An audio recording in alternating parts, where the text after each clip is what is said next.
अगर आप food business operator हैं और आपको फूड लाइसेंस अप्लाई करना है, आपका बिजनेस स्टोरेज का है, तो आपको एक स्पेशल कैटेगरीज में डाला जाता है जिसे स्टोरेज कैटेगरी कहते हैं। बेसिकली गवर्नमेंट ने इसको अलग से डिफाइन किया हुआ है। स्टोरेज कई तरीके की होती है, लाइक आप रेफ्रिजरेटेड स्टोरेज कर सकते हैं, या एक कंट्रोल एटमॉस्फेयर स्टोरेज कर सकते हैं, या नॉर्मल स्टोरेज कर सकते हैं। तो इस वीडियो में हम देखने वाले हैं कि उस स्टोरेज लाइसेंस को कैसे अप्लाई करते हैं। बने रहिएगा इस वीडियो के साथ, एंड तक जरूर देखिएगा। आइए शुरू करते हैं। तो सबसे पहले आपको इस वेबसाइट पर आना है foscos.fasci.gov.in। इसका लिंक आपको डिस्क्रिप्शन में दे दिया जाएगा। इसके बाद आपको अप्लाई लाइसेंस रजिस्ट्रेशन पे क्लिक करना है, then next apply for licence registration. इसके बाद आपको अपना स्टेट सिलेक्ट करना है। इसके बाद आपको ट्रेड डिटेल पर क्लिक करना है। अब स्टोरेज को डिपार्टमेंट ने 3 कैटेगरीज में डिवाइड कर दिया है। Storage except controlled atmosphere and cold, storage cold refrigerated, storage controlled atmosphere plus cold. तो इसका जो फर्स्ट कैटेगरी है, storage except controlled atmosphere and cold, इसमें ये बताता है कि जो आप प्रोडक्ट स्टोर करते हैं और जहां पर उसको रखा जाता है फॉर डिस्ट्रीब्यूशन और स्टोरेज फैसिलिटी के लिए, उसको आप गोडाउन और वेयर हाउसेज के रूप में भी देख सकते हैं।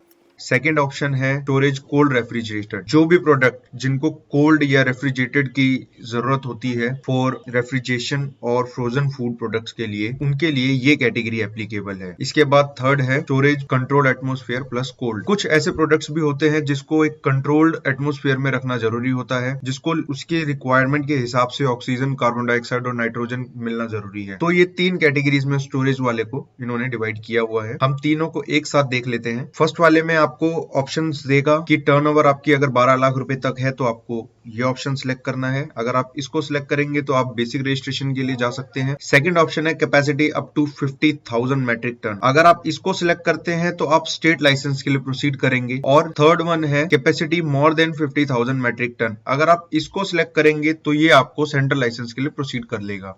तो जो भी आपके बिजनेस पर एप्लीकेबल हो वो ऑप्शन आप सिलेक्ट कर सकते हैं और प्रोसीड कर सकते हैं। टैक्स और फाइनेंस से रिलेटेड वीडियोस के लिए इस चैनल को सब्सक्राइब करें।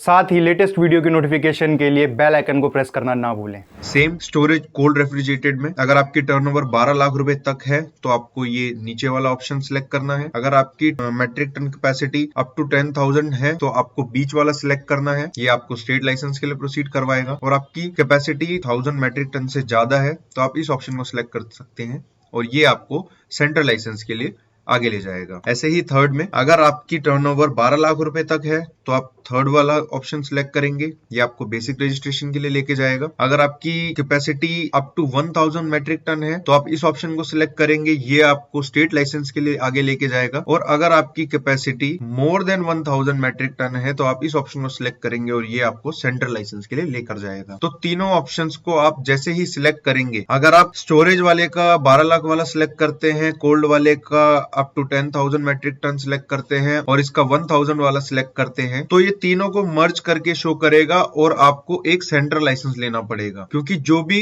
हायर वाला एप्लीकेबल होता है आपको वही लाइसेंस लेना होता है। तो आप इनको देख के सिलेक्ट करिएगा। फिलहाल मैं तीनों में स्टेट लाइसेंस वाला सिलेक्ट कर लेता हूं ताकि ये सिर्फ स्टेट लाइसेंस के लिए लेकर जाए।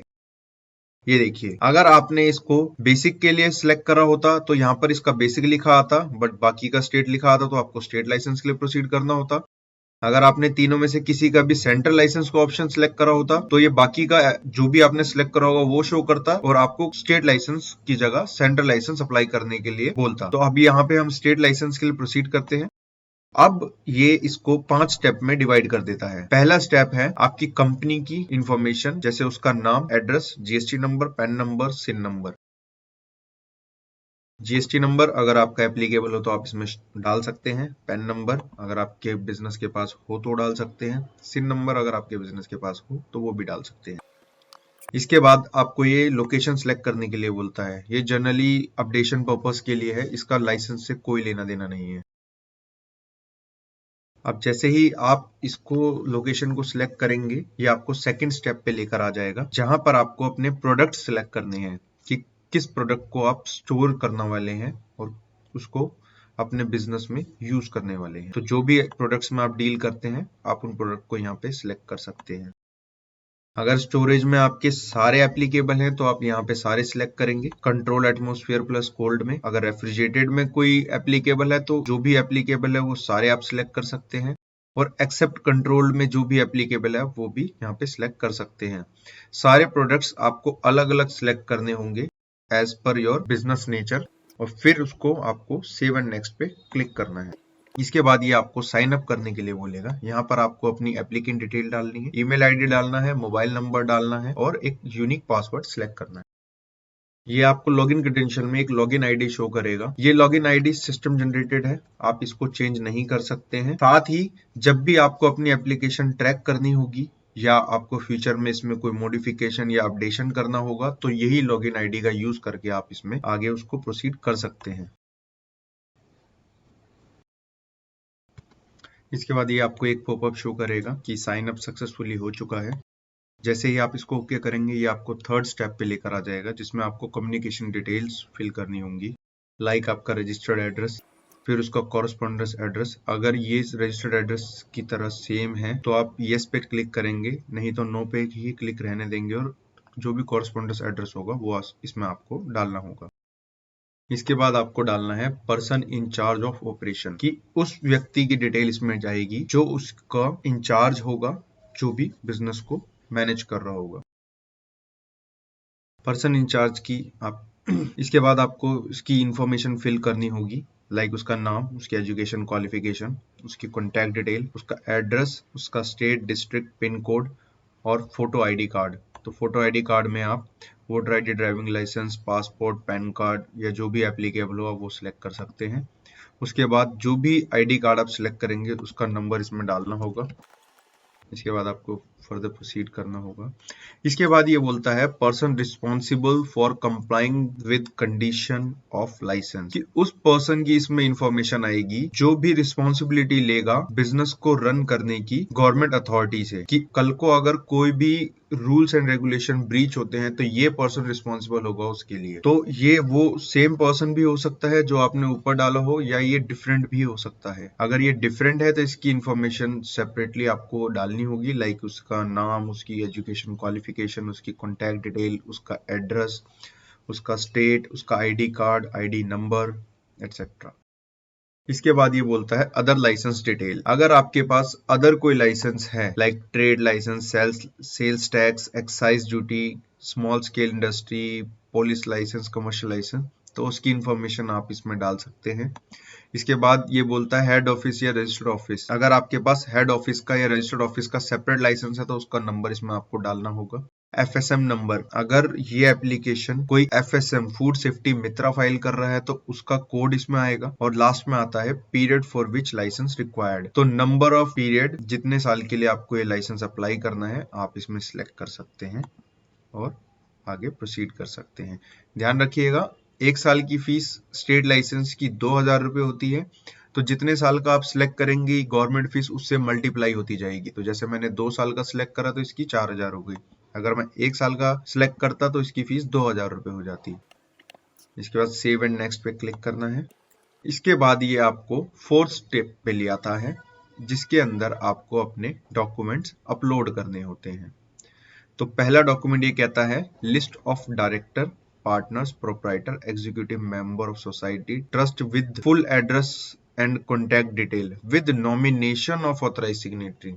लाइक अगर कंपनी है तो उसमें लिस्ट ऑफ डायरेक्टर, पार्टनर्स डालेंगे। अगर प्रोप्राइटरशिप है तो आपको एक इनका फॉर्मेट है, उस फॉर्मेट में उसकी इंफॉर्मेशन फिल करनी होगी, वो अपलोड यहाँ पर होगा। अगर कोई ट्रस्ट है तो उनके एग्जीक्यूटिव मेंबर्स की इंफॉर्मेशन यहाँ पे फिल होगी। साथ में अगर कंपनी है या ट्रस्ट है अदर देन प्रोप्राइटरशिप है तो उनको एक अथॉरिटी लेटर भी इसमें साथ में अपलोड करना होता है। तो मैं जो प्रोप्राइटर का फॉर्मेट है और अथॉरिटी लेटर का फॉर्मेट है, नीचे डिस्क्रिप्शन में उसका फॉर्मेट आपको साथ शेयर कर दूंगा, आप वो भी डाउनलोड कर सकते हैं और उसमें जो भी इंफॉर्मेशन रिक्वायर्ड है वो फिल करके आप उसको अपलोड कर सकते हैं। सेकेंड आता है photo ID and address proof issued by government authority of proprietor, partner, director, authorise signatory.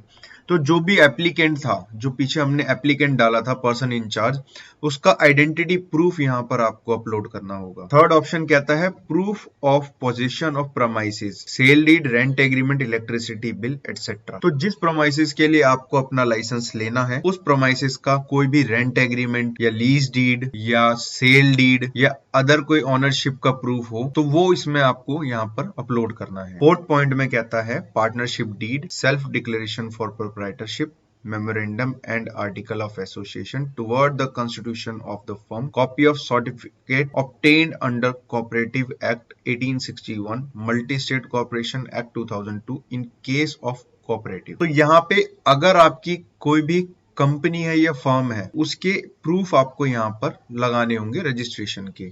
Like partnership firm है तो पार्टनरशिप डीड लगेगी, कंपनी है तो उसका एमओए, एओए, सीओआई यहाँ पे लगेगा, अगर कोऑपरेटिव सोसाइटी है तो उसके सर्टिफिकेट लगेंगे। लेकिन अगर वो इंडिविजुअल है या प्रोप्राइटरशिप है तो उसके केस में एक सेल्फ डिक्लेरेशन लगता है, उसका भी एक फॉर्मेट है। अगर आपके पास वो नहीं है तो उसका लिंक भी नीचे डिस्क्रिप्शन में दिया हुआ है, आप वो डाउनलोड कर सकते हैं, अपनी इंफॉर्मेशन फिल करके यहाँ पर अपलोड कर सकते हैं। फिफ्थ पॉइंट आता है form 9, nomination of person as per clause. अब फॉर्म 9 अगर आपकी कंपनी है या फर्म है तो उस केस में आपको फॉर्म 9 अपलोड करना है। अगर आपकी प्रोप्राइटरशिप है तो ये नॉट एप्लीकेबल हो जाएगा, आपके लिए ये मैंडेटरी नहीं है। बट इन केस कंपनी है तो उनको ये अपलोड करना होता है। ये बेसिकली एक नॉमिनेशन फॉर्म होता है जिसको कंपनी एप्लीकेंट को जब नॉमिनेट करती है कि हमारे बिहाफ पे ये लीगल फॉर्मेलिटीज मैनेज करेंगे या हैंडल करेंगे, उसके लिए ये एक फॉर्मेट होता है। ये फॉर्मेट में अपना डेटा फिल करके आपको यहाँ अपलोड करना होता है। इसका फॉर्मेट भी आपको नीचे डिस्क्रिप्शन में दे दिया जाएगा, आप डाउनलोड करके उसका यूज कर सकते हैं। इसके बाद आता है अदर डॉक्यूमेंट्स। तो यहाँ पे एक लंबी लिस्ट है, अगर आपके बिजनेस पे इसमें से कोई भी एप्लीकेबल है तो उसको जरूर अपलोड करिएगा ताकि आपके सर्टिफिकेट को, एप्लीकेशन को कोई भी क्वेरी ना लगे। प्लस इसमें एक FSMS प्लान है, ये जरूर लगाइएगा, ये एक मैंडेटरी होता है। इसके बाद ये आपको कुछ टर्म्स एंड कंडीशन दी गई है वेबसाइट की, आप इसको जरूर पढ़ लीजिएगा। पढ़ने के बाद इस बॉक्स पे क्लिक कर दीजिएगा और आगे सेव एंड नेक्स्ट कर दीजिएगा। इसके बाद ये आपको फाइनल पेमेंट ऑप्शन पे ले आता है। यहाँ पर आप अपनी एप्लीकेशन का प्रीव्यू कर सकते हैं। जो भी इंफॉर्मेशन आपने अभी तक एप्लीकेशन में फिल करी होगी वो सारी यहाँ पर शो करेगा। आप एक ही जगह पे सारा वेरीफाई कर सकते हैं। अगर सब कुछ ठीक है, जो भी पेमेंट ऑप्शन दिए गए हैं उनको सिलेक्ट करेंगे और आगे पेमेंट के लिए प्रोसीड करेंगे।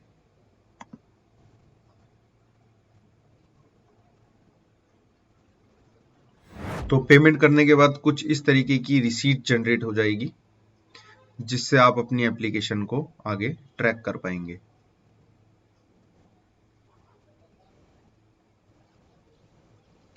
तो आई होप आपको ये वीडियो यूजफुल लगा होगा। अगर वीडियो यूजफुल लगा तो वीडियो को लाइक करना ना भूलें और हमारे चैनल को अब तक सब्सक्राइब नहीं करा है तो अभी सब्सक्राइब करें ताकि हमारी लेटेस्ट वीडियो आप तक पहुंच सके। Thank you.